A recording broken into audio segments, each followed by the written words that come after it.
Apa kabar semuanya? Sehat? Alhamdulillah Sehat, sehat, Sir. Alhamdulillah sehat. Alhamdulillah Oke, sehat, Sir. I miss you so much. Oke ya. Nah, biasanya yang mengajar di kelas 12 adalah Ibu Rida. Itu khusus untuk memberikan materi tentang biologi ya, khususnya di kelas 12. Namun untuk praktikum, saya yang akan memberikan materinya ya. Nah, Bu Rida sudah memberikan materi tentang bab 1, pertumbuhan dan perkembangan. Jadi pada hari ini saya akan memberikan materi praktikum secara virtual mengenai pertumbuhan dan perkembangan pada sebuah tanaman. Nah, kemarin Bapak sudah memberikan panduan praktikum kepada kalian semua melalui wali kelas. Nah, mungkin kalian sudah membaca ya. Apakah sudah bisa menerima file-file dari saya kemarin? Sudah, Sir. Sudah ya? Oke, terima kasih. Nah, langsung saja saya akan screen sharing untuk materi kita pada hari ini ya. Oke, di sini kita akan belajar tentang pengaruh cahaya terhadap pertumbuhan pada sebuah tanaman ya. Nah, di sini untuk kompetensi dasarnya adalah merencanakan percobaan pengaruh faktor luar atau faktor eksternal terhadap pertumbuhan pada sebuah tanaman. Nah, sebetulnya di sini ada beberapa faktor yang dapat mempengaruhi pertumbuhan. Yang pertama adalah faktor dalam atau faktor internal, yang kedua adalah faktor luar atau eksternal. Nah, untuk faktor dalam atau internal itu ada dua, yaitu gen dan hormon atau fitohormon.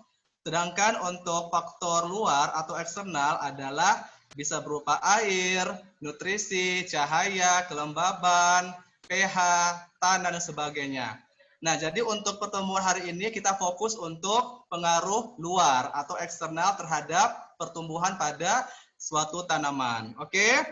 Nah, di sini materinya adalah faktor-faktor yang mempengaruhi pertumbuhan.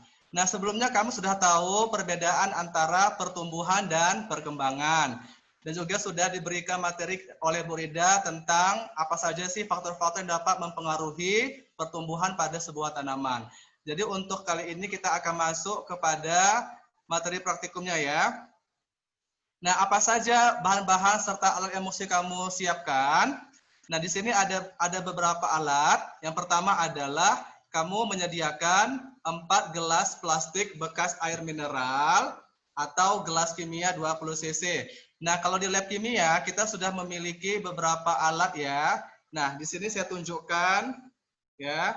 Ini adalah gelas kimia ya. Gelas kimia kamu sediakan 4 buah. Namun kalau tidak punya bisa kalian ganti dengan aqua gelas atau plastik bekas air mineral. Oke?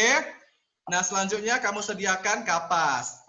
Nah, apabila kapas nggak ada, bisa kamu ganti dengan tisu ya. Ini gunanya sebagai alas untuk media pertumbuhan pada tanaman yang akan kita uji coba. Nah, selanjutnya kita sediakan kertas tebal. Ini sama juga dengan kertas label, gunanya untuk memberikan tanda, ya. Nah, tadi kita menyediakan 4 gelas kimia atau 4 gelas botol air minuman atau air mineral. Itu nanti kamu berikan tanda di sini ya. Nah, misal di sini ada 4 gelas tuh. Jadi label A1, A2, B1 dan B2. Oke? Nah, selanjutnya kamu sediakan pipet tetes itu untuk memberikan air ya kepada sampelnya nanti dan spidol. Oke, ini untuk menulis ya. Nah, sedangkan bahan-bahan yang kamu gunakan adalah 20 biji kacang hijau dan air bersih. Nah, berarti kalau kita membutuhkan 20 biji, jadi setiap gelas itu kita masukkan berapa buah biji? 5 ya. Oke, masing-masing kita berikan 5 buah biji. Oke. Nah, langsung saja kita masuk ke langkah kerjanya atau prosedurnya. Yang pertama, nah sebelum kamu memasukkan biji itu ke dalam masing-masing gelas, kamu harus merendam dulu. Ya, kamu rendam biji kacang hijaunya ke dalam air seperti ini ya, itu kurang lebih 1 jam. Jadi kalau kalian praktikumnya pukul 8 misalnya, maka jam 7 kamu sudah merendam biji kacang hijau ini ya. Nah, kenapa kita rendam? Agar terjadi imbibisi atau masuknya air ke dalam biji kacang hijau ya. Itu proses difusi dan osmosis. Nah, yang kedua kita sediakan 4 gelas bekas air mineral atau gelas kimia ya. Nah, kalau saya menggunakan gelas kimia karena kebetulan Bapak lagi ada di lab kimia. Nah, selanjutnya kita masukkan segumpal kapas atau tisu ya. Ini kita sediakan tisunya seperti ini. Nah, kemudian kita masukkan ke dalam air, kita rendam ya, seperti ini ya. Oke, kita rendam. Terlihat? Oke, kita masukkan ke dasar mulut gelas kimia ya. Jadi kita masukkan agak banyak dikit ya. Oke, kita basahi.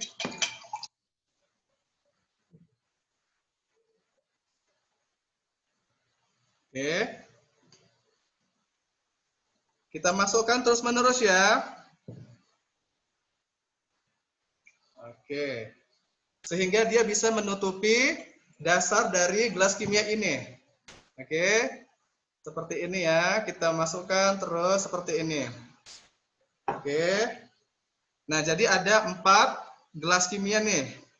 Kita rendam. Oke. Kemudian kita masukkan ke dalam dasar gelas kimia seperti ini ya. Kita lakukan berulang kali hingga semua gelas terisi oleh tisu atau kapas. Oke.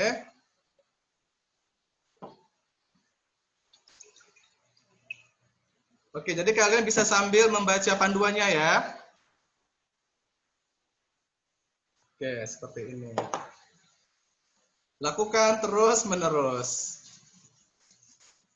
Nah, kenapa kita menggunakan 4 gelas kimia? Nanti masing-masing gelas itu kita letakkan di tempat yang gelap dan tempat yang terang. Jadi ada 2 gelas di tempat yang terang, ada 2 gelas di tempat yang gelap gitu ya. Oke. Oke, kita rendam terus. Kita masukkan ke dalam dasar gelas ya. Nah, untuk wadahnya terserah, bisa pakai gelas kimia, bisa pakai aqua gelas, atau bisa pakai cangkir di rumah, boleh ya. Tapi ukurannya harus sama. Oke, kita masukkan satu lagi. Oke. Kita rendam lagi ya. Oke, seperti ini. Kita di sini bereksperimen. Oke.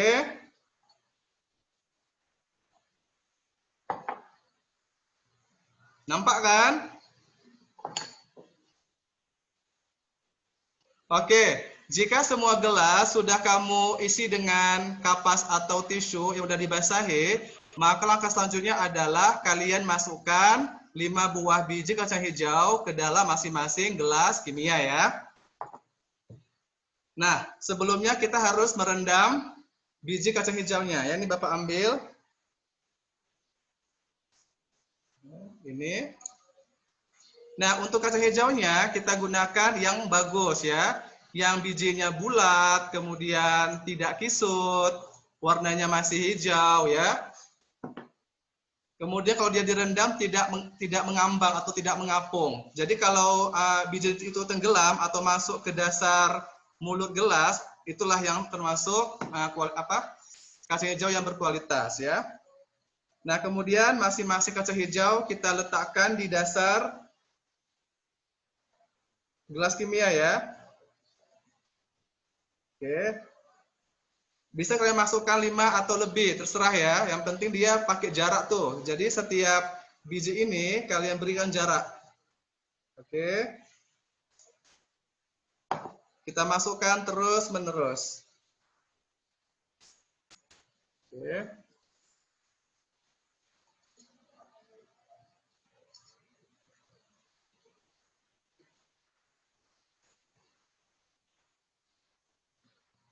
Oke, nampak ya? Nah, ini kasih hijaunya. Oke, kita masukkan lagi.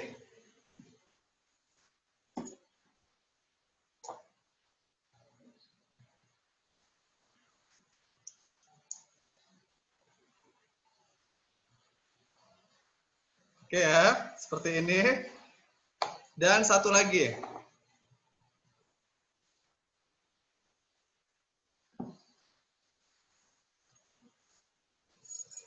Oke.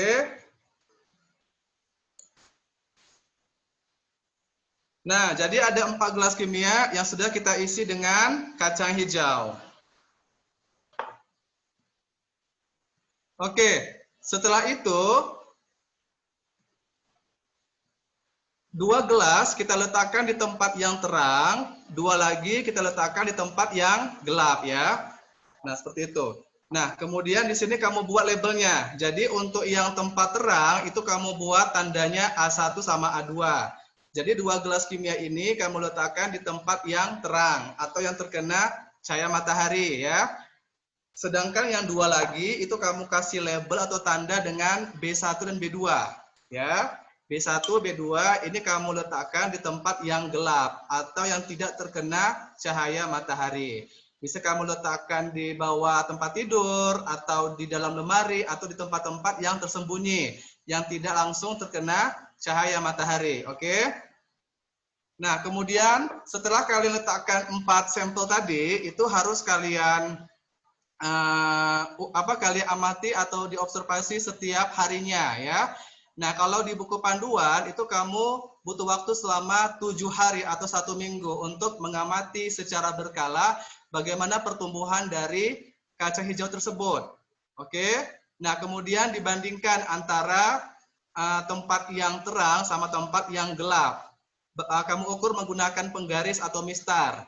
Misalnya untuk yang tempat terang kan tadi ada 2 sampel kan, A1 sama A2.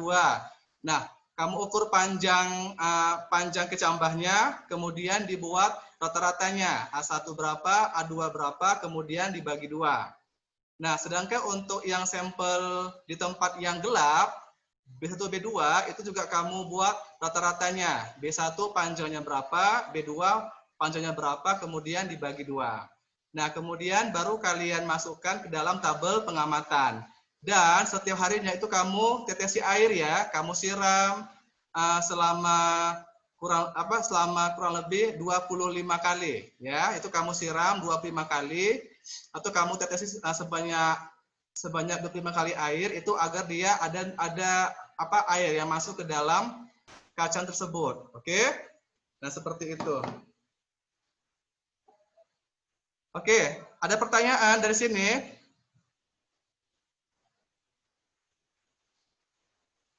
Oke, ini sangat sederhana ya, Nak. Sangat simple. It's very simple. Jadi, cukup kamu gunakan kacang hijau, kemudian dan gelas ukur, kemudian baru diletakkan di tempat yang gelap sama tempat yang terang. Oke? Oke, dari sini ada pertanyaan?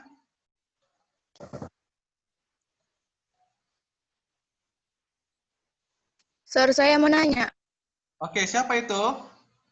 Hotma, Sir. Oke, Hotma, apa kabar Hotma? Alhamdulillah sehat, Sir. Alhamdulillah. Oke, silakan Hotma. Pertanyaannya apa? Sir, itu kan tadi Sir bilang nanti itu misalnya dari tempat yang terang diukur, Ya. habis itu dibagi 2 biar dapat rata-ratanya. Berarti cuman dari A1 diambil 1 aja gitu, Sir, kecambahnya, atau semuanya diukur, Sir? Enggak, kan tadi setiap gelas kimia ada 5 kan? Ada 5 tuh. Jadi Iya, Sir. itu semuanya kalian ukur aja gitu. Kalian ukur misalnya A1.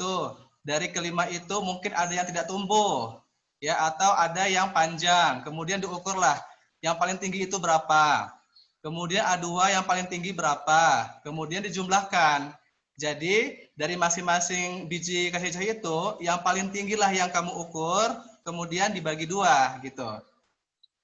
Paham maksudnya Hotma? Oh, yang paling tinggi aja kan, Sir? Iya, yang paling tinggi aja Paham, gitu Sir. ya. Berarti enggak paham ya? Yes. Berapa sentimeter Paham, Sir. gitu. Paham ya? Nah, kemudian untuk yang di tempat yang gelap juga sama gitu ya. Jadi yang paling panjang yang kamu ukur rata-ratanya. Oke, kemudian dibagi 2. Oke. Nah, kira-kira kenapa dibuat 2 kali atau 2 sampel? Ada yang tahu jawabannya? Supaya tahu perbedaannya di tempat yang Supaya tahu perbedaannya kan? Nah, benar. Jadi kan kalian tuh biasanya mengerjakan riset di sekolah. Kalau yang biasanya penelitian tentang eksperimen, itu tahu kan ada yang kelompok kontrol, ada kelompok perlakuan atau eksperimen kan? Nah, di sini kenapa dibuat 2 kali agar kita bisa membedakan atau membandingkan antara sampel yang satu dengan sampel yang lain. Oke, nah dari sini ada kata kunci nih atau ada keywordnya. Nah, kalau di tempat yang gelap, kira-kira apa istilahnya? Ada yang tahu? Kalau sampel tanaman kita letakkan di tempat yang gelap, itu ada istilahnya, ada bahasa biologinya. Apa namanya? Siapa yang tahu? Nanti Bapak kasih nilai kuis ya, bagi yang tahu jawabannya. Rahmi tahu? enggak, Sir. Ya, masa nggak tahu? Sarah? Amanda Putri, do you know the answer? Enggak, Sir. Ah, masa nggak tahu istilahnya? Istilahnya adalah etio. Ayo, disambung. Etio apa? Etiolasi. Oke, namanya etiolasi. Jadi itu etiolasi adalah pertumbuhan pada tanaman yang diletakkan di tempat yang gelap itu biasanya lebih panjang daripada di tempat yang terang. Jadi kalau kalian membuat sebuah eksperimen, bisa kamu sediakan 2 sampel tadi. Sampel A di tempat yang terang, langsung terkena cahaya matahari. Sampel yang kedua di tempat yang gelap, nggak terkena sinar matahari. Nah, sebelum kalian lakukan percobaan, kamu tinggal baca aja atau tinggal membuka literatur. Biasanya kalau tanaman itu di tempat yang gelap itu lebih panjang daripada di tempat yang terang. Kenapa? Karena di situ ada pengaruh hormon auksin. Oke, siapa yang tahu fungsi atau kegunaan dari hormon auksin? Merangsang pertumbuhan batang, Sir. Untuk pertumbuhan Batang dan akar. batang akar, bagus. Nah, kenapa kalau tanaman itu kamu letakkan di tempat yang terang, dia lama sekali panjangnya? Kenapa kira-kira? Karena dia mengikuti arah sinar matahari, Sir. Jadi dia kayak kalau misalnya arah sinar mataharinya di sebelah kanan, dia bengkoknya ke kanan. Oh, itu namanya gerak pada tumbuhan ya. Nah, itu namanya fotonasti. Nah, sekarang kira-kira apa kaitannya antara tanaman yang kamu letakkan di tempat yang terang, tapi dia maksudnya lama panjangnya dibandingkan dengan di tempat yang gelap gitu. Karena pengaruh hormon auksin. Nah, auksin itu dia terhambat apabila terkena cahaya matahari. Nah, seperti itu jawabannya. Jadi, tadi betul yang disampaikan sama Rahmi ya, bahwa fungsi dari auksin itu adalah untuk mempengaruhi pertumbuhan pada batang dan akar pada tanaman. Nah, apabila dia terkena matahari, maka efeknya adalah terhambat seperti itu. Jadi auksin itu dia bisa mempercepat pertumbuhan apabila ditempatkan di tempat yang gelap. Oke, namanya tadi etiolasi ya. Oke, sampai di sini ada pertanyaan atau ada respon? Sir, saya ingin bertanya, Sir. Siapa itu? Amanda? Iya, Sir, saya, Sir. Oke, apa Amanda? Jadi gini kan, Sir, kemarin saya ada ngerjakan soal. Di soalnya Ya. itu kata-katanya gini, apa pengaruh dari cahaya terhadap pertumbuhan dan perkembangan pada tumbuhan. Nah, di situ kan agak rancu, Sir. Jadi apa ya kemarin itu saya lupa opsinya. Terus ada yang saya lihat di Google juga ada yang bilang kayak gini, kalau tumbuhan kekurangan cahaya pada saat proses pertumbuhannya, maka tumbuhan itu bisa tumbuh kerdil gitu, Sir. Itu gimana ya, Sir? Dia tumbuh kerdil ya? Iya, betul tadi. Jadi gini, apabila kamu letakkan tanaman di tempat yang gelap, itu dia semakin panjang. Karena di situ ada pengaruh hormon auksin. Auksin itu bisa bekerja dengan aktif apabila tidak terkena cahaya matahari. Namun sebaliknya, apabila dia ditempatkan di tempat yang terang atau terkena cahaya matahari, maka dia akan terhambat. Karena memang pengaruh negatif dari oksigen itu adalah adanya cahaya matahari langsung, seperti itu. Sehingga apabila kamu tanam sebuah tanaman di tempat yang terang, itu biasanya memang kurang panjang ya atau kerdil. Tetapi dia memiliki ciri yang bagus. Nah, kita semua tahu kalau tumbuhan itu membutuhkan cahaya untuk melakukan proses fotosintesis atau memasak makanan, maka yang pasti di situ warna daunnya berwarna hijau. Kemudian batangnya lebih kokoh, kemudian tidak lemah dan tidak pucat.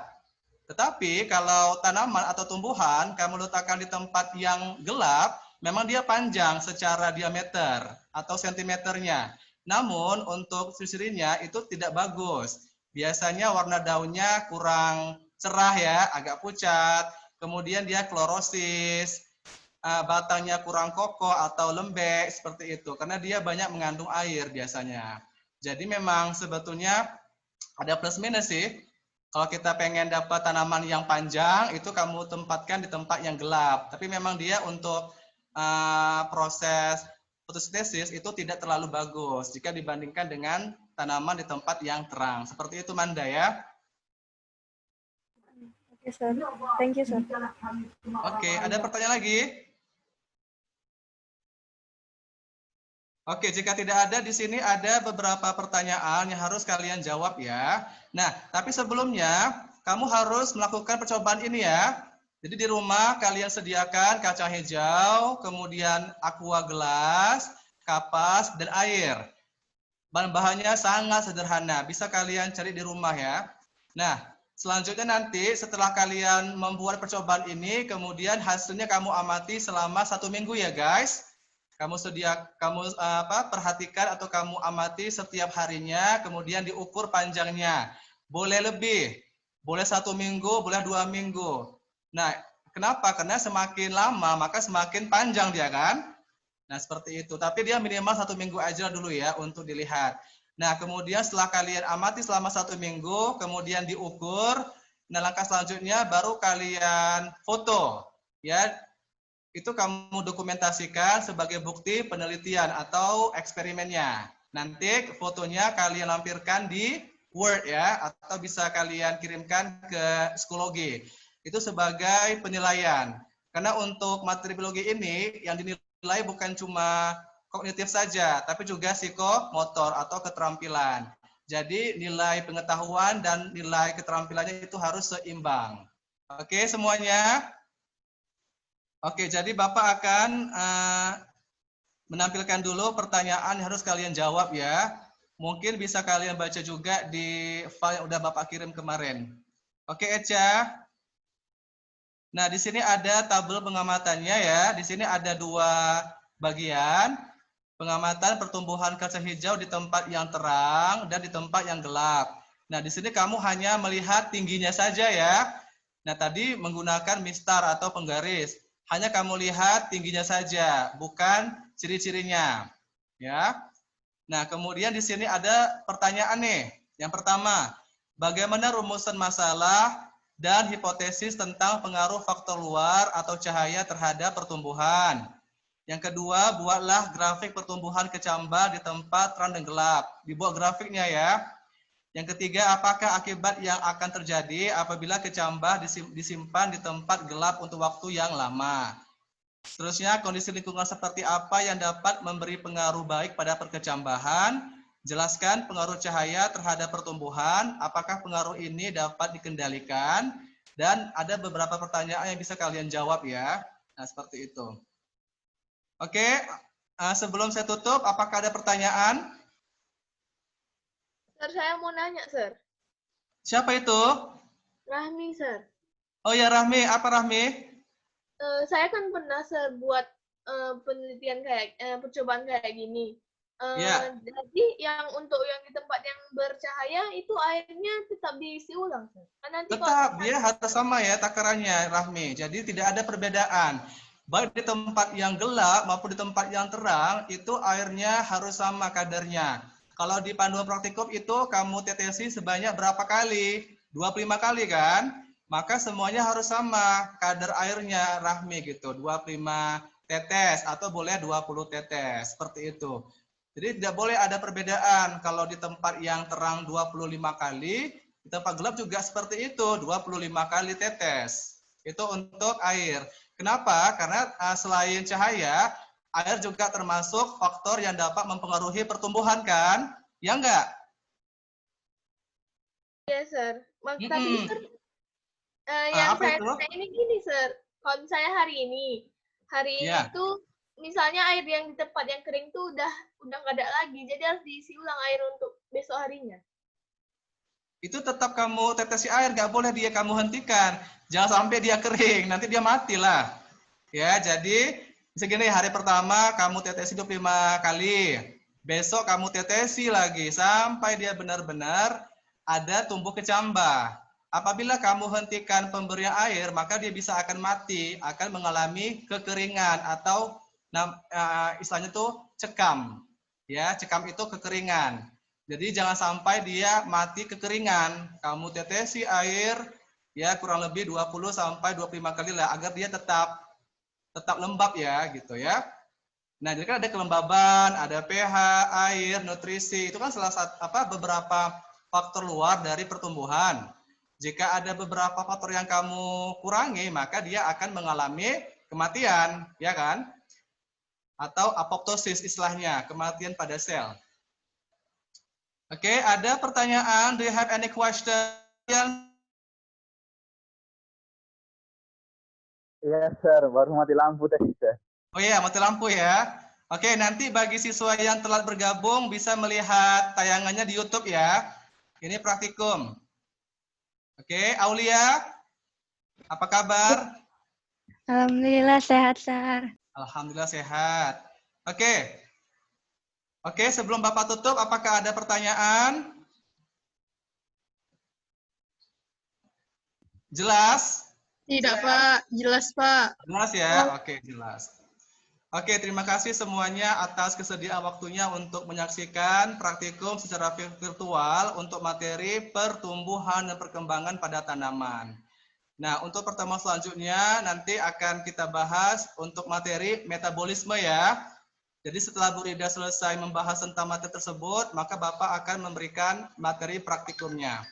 Oke, terima kasih atas waktunya. Bapak akhiri ucapan. Wassalamualaikum warahmatullahi wabarakatuh. Waalaikumsalam warahmatullahi wabarakatuh. Thank you, Pak. Halo, iya. Terima kasih. Sama-sama. Oke, saya kembalikan kepada host.